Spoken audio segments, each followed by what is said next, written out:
Honours প্রথম বর্ষে principal of finance chapter 8 capital budgeting techniques নিয়ে আজকে আমরা আলোচনা করব। মূলধন বাজেটিং এর কৌশল। প্রবলেম সি পার্টের একটি কোশ্চেন 2018 সালে অ্যাকাউন্টিং ডিপার্টমেন্টে বিবিএ অনার্স প্রথম বর্ষে এই কোশ্চেনটা আসছে। কোশ্চেনটা হলো A company is considering an invest professional which requires an initial cash outlay of taka 5 lakh. The project will have a salvage value of 50,000 at the end of its estimated life of 5 years. The company used straight line depreciation method.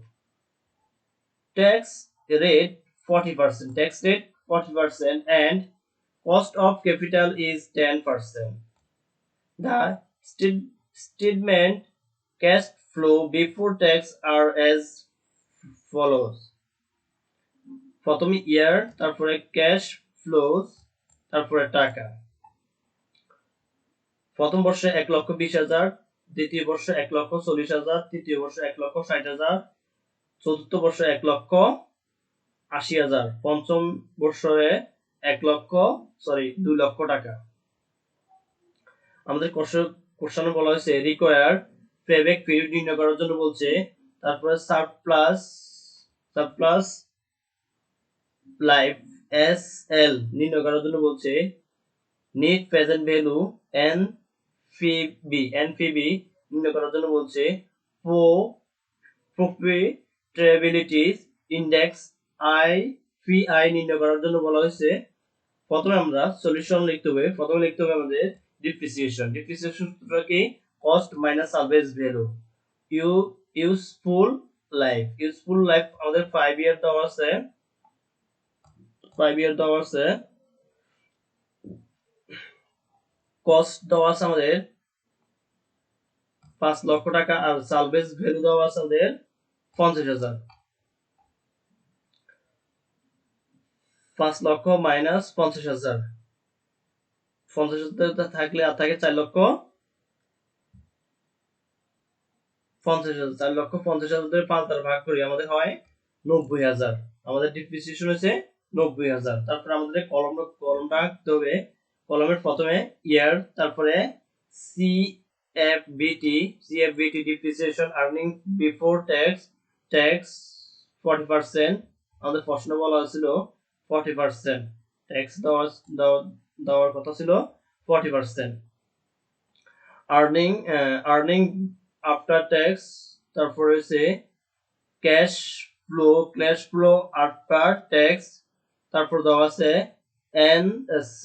সিসিএফএটি, তারপর factor, তারপর present value দেওয়া আছে। আমাদের প্রথম কলমে বর্ষগুলো 5 ইয়ার পর্যন্ত বসালাম। তারপরে দেওয়া আছে আমাদের প্রথম বর্ষের টাকা দেওয়া ছিল 1,20,000, দ্বিতীয় বর্ষ দেওয়া ছিল আমাদের 1,40,000। আমরা এই টাকার সংখ্যাগুলো এই জায়গায় বসাবো। 5 ইয়ার দেওয়া ছিল 2 লক্ষ টাকা, আর আমরা প্রতি বছরের অবশিষ্ট ছিল আমাদের 90,000 টাকা। প্রতি বছরের অবশিষ্ট ছিল আমাদের 90,000 টাকা বসালাম। আমরা দ্বিতীয় কলম থেকে তৃতীয় কলম মাইনাস করার পরে মাইনাস যে ফল থাকবে ওটা আমরা আর্নিং বিফোর ট্যাক্স হিসেবে ধরে নিয়ে কলম 4 কলমে বসাবো। 1,20,000 থেকে 90,000 বিয়োগ করলে আর থাকে 30,000। এটা হচ্ছে আমাদের 4 কলমে বসাবো। 1,40,000 থেকে 90,000 বিয়োগ করলে 50,000 থাকে। 1,60,000 থেকে 90,000 বিয়োগ করলে 70,000। 1,80,000 থেকে 90,000 বিয়োগ করলে 90,000 থাকে। 2 লক্ষ টাকা থেকে 90,000 বিয়োগ করলে 1,10,000 থাকে। তারপর আমাদের 40% কর নির্ণয় করি আমরা 4 কলম থেকে। এই 4 কলম থেকে আমরা 40% কর নির্ণয় করি। 30,000 টাকার 40% হচ্ছে 12,000 টাকা। 30,000 এর 40% কত? 12,000 টাকা। 50,000 টাকার 40% হচ্ছে 20,000। 70,000 এর 40% 28,000। 90,000 এর 40% 36,000। 1 লক্ষ টাকার 1,10,000 টাকার 40% হচ্ছে কত? 44,000। 44,000। আর্নিং, তারপরে নেক্সট আর্নিং আফটার ট্যাক্স কিভাবে নির্ণয় করি? আমরা 4 থেকে 5 কলম 4 কলম থেকে 5 কলম বিয়োগ করার পর যেটা থাকবে ওইটা হচ্ছে আমাদের আর্নিং আফটার ট্যাক্স। 30,000 টাকা থেকে 12,000 টাকা বিয়োগ করলে আর থাকে 18,000 টাকা। 50,000 টাকা থেকে 20,000 বিয়োগ করলে আর থাকে 30,000 টাকা। 70,000 টাকা থেকে 28,000 বিয়োগ করলে আর থাকে 42,000 টাকা। 90,000 টাকা থেকে 36,000 বিয়োগ করলে আর থাকে 54,000 টাকা। 1 লক্ষ টাকা থেকে 44,000 বিয়োগ করলে আর থাকে 66,000 টাকা। তারপরে নেক্সট কলমে কিভাবে নির্ণয় করি? CFAT কিভাবে নির্ণয় করি? ডিপ্রিসিয়েশন 3 নম্বর কলম থেকে 3 নম্বর কলমের সাথে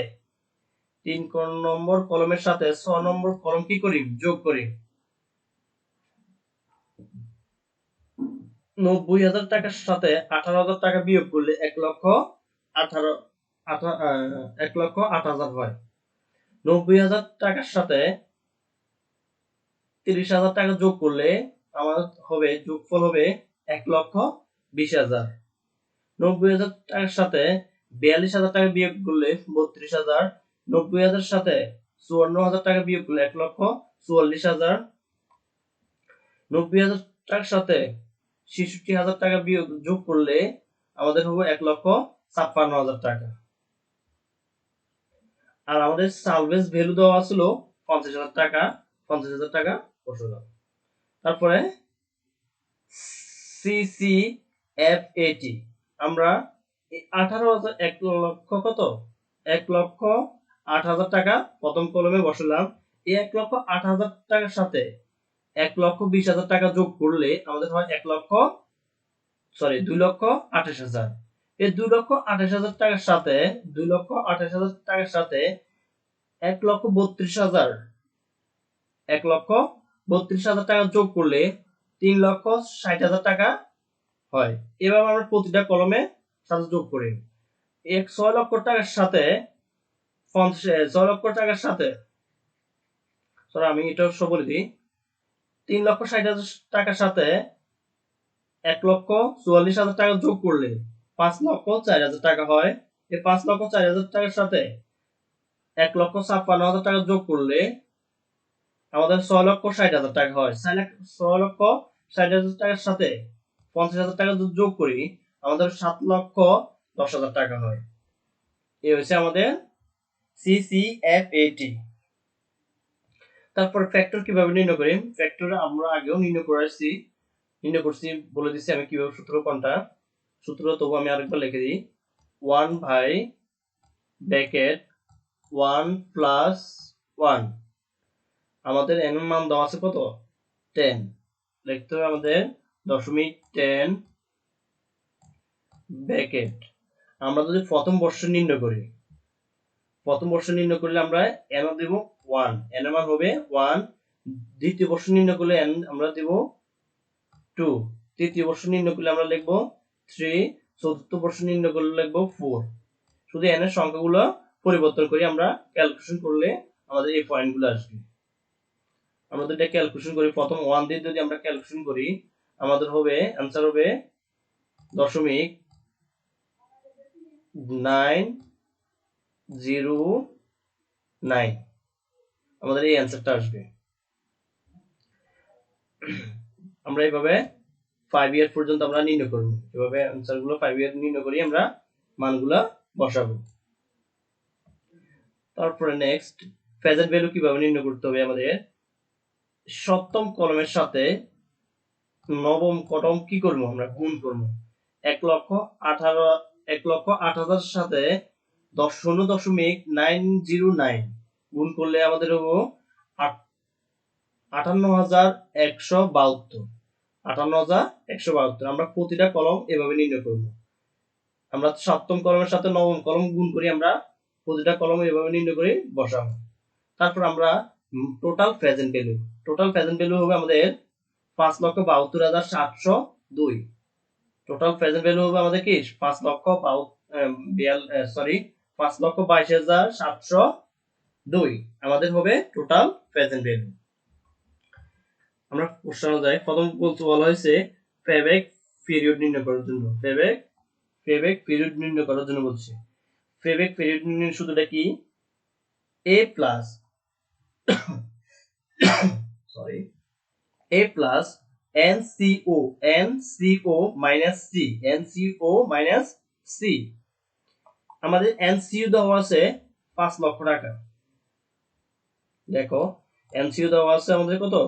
ইনিশিয়াল ক্যাশ আউটলে, প্রাথমিক ব্যয় কত ছিল আমাদের? 5 লক্ষ টাকা। এই 5 লক্ষ টাকার কাছাকাছি যে সংখ্যাটা থাকবে আমাদের এই কলমে CCFAT কলমে 5 লক্ষ টাকার কাছাকাছি, এটা হচ্ছে আমাদের 5 লক্ষ টাকার থেকেও বেশি। এর থেকে 5 লক্ষ টাকা থেকে কম হতে হবে, বেশি হওয়া যাবে না। এই আমাদের 60,000 টাকা, 3,60,000 টাকা কি আমরা ধরতে হবে কি সি এর মান। এটা হচ্ছে আমাদের কিসের মান? সি এর মান। এই 5 লক্ষ হচ্ছে আমাদের 3,60,000 আমাদের 3,60,000 হচ্ছে আমাদের কিসের মান? সি এর মান। এই 3,60,000 টাকার পরের ধাপ CFAT যেটা, এটা হচ্ছে আমাদের ডি এর মান। এটা হচ্ছে আমাদের কিসের মান? ডি এর মান। 1,44,000 হচ্ছে আমাদের কিসের মান? ডি এর মান। আমরা এর মান কোথা থেকে নেব? এ যে 3,60,000 টাকা যে কলম থাকবে, যে বছর থাকবে, এটা হচ্ছে আমাদের কিসের মান? এর মান। এটা হচ্ছে আমাদের কিসের মান? এর মান। 3 হচ্ছে আমাদের এর মান। আমরা দেখো প্রথমে হোয়ার NCO হচ্ছে 5 লক্ষ টাকা, এর মান হচ্ছে 3 ইয়ার্স, সি এর মান হচ্ছে 3,60,000, ডি এর মান হচ্ছে 1,44,000 টাকা। প্রথমে আমরা মানগুলো বসালাম, এই কলমে মানগুলো বসালাম। এর মান হচ্ছে 3 আর NCO এর মান হচ্ছে 5 লক্ষ আর মাইনাস সি 3,60,000 ডিভাইডেড 1,44,000। এর মান বসালাম 3 আর 5 লক্ষ থেকে 3,60,000 বিয়োগ করলে আর থাকে 1,40,000। 1,40,000 ডিভাইডেড 1,44,000 কে ভাগ করলে আমাদের অ্যান্সার আসে 0.97। আমরা তো 3 ইয়ার এর মানের সাথে যোগ করি, আমাদের 3.97 ইয়ার্স। 3.97 ইয়ার্স হয় আমাদের কিসের মান? পেব্যাক পিরিয়ডের সময়কাল। পেব্যাক পিরিয়ডের সময়কাল হচ্ছে কত? 3 বছর। 3 বছর কত দিন? 97 দিন। 3,97 দিন আমাদের হচ্ছে কিসের? পেব্যাক সময়কাল।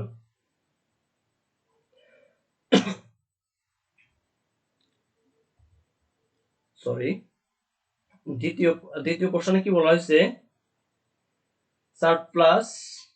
সারপ্লাস লাইফ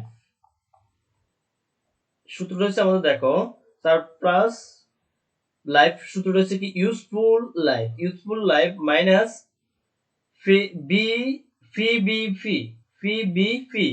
বি মানে কি পেব্যাক পিরিয়ড। আমাদের অ্যান্সার পাইছিলাম কত? 3.97 ইয়ার্স। আর আমাদের ইউজফুল লাইফ কত ছিল? 5 ইয়ার। সময়কাল ছিল 5 ইয়ার। আমরা পেব্যাক পিরিয়ডের সময় পাইছিলাম কত? 3.97।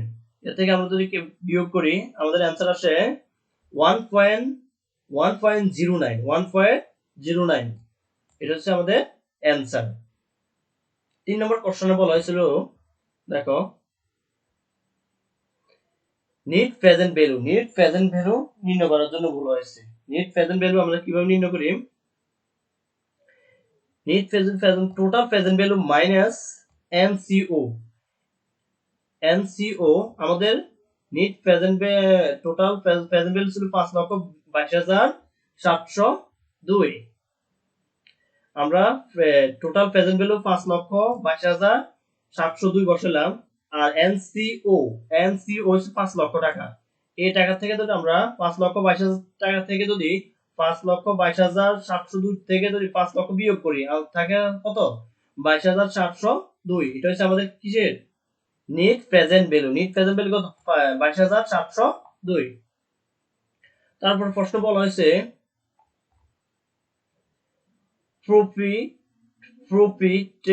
প্রফিটেবিলিটি ইন্ডেক্স যা পিআই এর মান সূত্রটা হচ্ছে আমাদের